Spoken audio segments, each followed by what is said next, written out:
My apologies for the cutoff. My phone went off. My video went off, so I had to start over. Well, not start over, but just start over where I finished at. I mean, where I cut off at. So,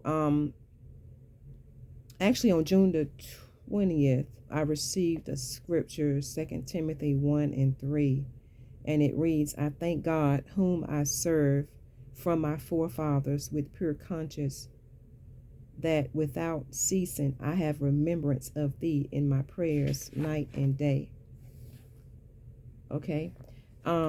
This morning when I was in prayer, I heard record flooding, extensive rains, new beginnings, the fall of many, hazardous conditions. I heard unsteady, unfeigned faith. I heard no hardship, no pain, no suffering. I heard Bishop T.D. Jakes' exposure, military operations, and second chances. So, for scripture references, I just wanted to just give these out. So, where it says, when he said record flooding, I'm reminded of the days of Noah scripture. That's going to be coming from Matthew chapter 24, verses 37 through 39.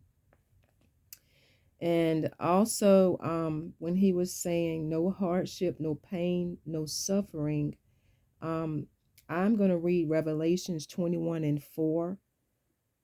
And it reads, "He will wipe away every tear from their eyes, and there will be no more death or mourning or crying or pain, for the former things have passed away." Okay, and two more things I want to point out. So the Lord, when he spoke unsteady and unfeigned faith. So I looked up the definitions for unsteady and unfeigned. So the definition for unsteady means unstable, rocky, wobbly. Okay. Um, Kind of like a person that's tossed to and fro. Okay. So I don't I'm not going to add to this word or anything like that, but in my mind, I'm thinking that God does not want he definitely doesn't want us to have unsteady faith, especially in a time like this. So the definition for unfeigned, which is sincere, genuine, real, and true.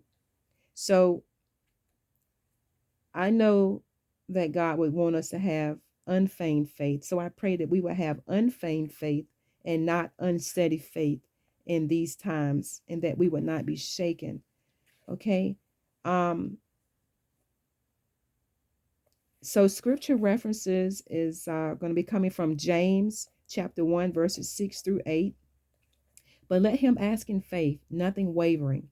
For he that wavereth is like a wave of the sea, driven with the wind and tossed. For let not that man think that he shall receive anything of the Lord." And the last scripture I want to read is 2 Timothy 1:5. Paul is reminded of Timothy's faith in God that had been passed down from his grandmother and mother. The scripture reads, "When I call to remembrance the unfeigned faith that is in thee, which dwelt first in thy grandmother Lois and thy mother Eunice, and I am persuaded that in thee also." So I like to read the scriptures so that I can get a revelation of what the Lord is saying to me. So and as I give you these prophetic messages and warnings, this also applies to me as well. So I'm going to try my best to have unfeigned faith and not an unsteady faith. So I pray that we will all take heed to the words of the Lord, as he tells us in Hebrews 13:5, "I will never fail you, I will never abandon you." And so I thank God for his faithfulness today. May you all have a blessed day. Bye bye.